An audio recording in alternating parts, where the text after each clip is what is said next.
இப்போ மேஷம் 7ஆம் பாவமாக வந்துச்சுன்னா பலன்கள் எப்படி இருக்கும்? 7ஆம் பாவத்தினுடைய காரகத்துவங்கள் என்ன?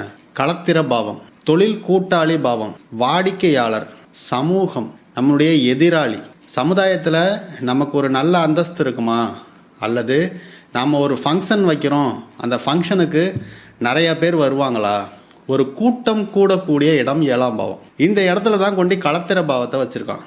அப்போ ஒரு திருமணம் பண்ணால் அந்த திருமணத்துக்கு எவ்வளவு கூட்டம் வரும், சொந்தக்காரங்க எவ்வளோ பேர் வருவாங்க அப்படிங்கிறத பார்க்கறது இந்த 7ஆம் பாவம். அப்போ இந்த 7ஆம் பாவம் மேச ராசியாக மாறும் பொழுது இந்த காரகத்துவங்கள் எப்படி பலன்களை மாற்றும்? இப்போ 7ஆம் பாவம் அப்படிங்கிறது களத்திரம்.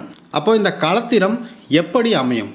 மேசம் செவ்வாயினுடைய வீடு. அங்கே சூரியன் உச்சமடைகிறாரு, செவ்வாய் ஆட்சி மற்றும் மூல திரிகோணம் அடைகிறாரு, சனி பகவான் நீச்சம் அடைகிறார். அப்போ வரக்கூடிய கணவன் அல்லது மனைவி இந்த செவ்வாயினுடைய காரகத்துவத்தை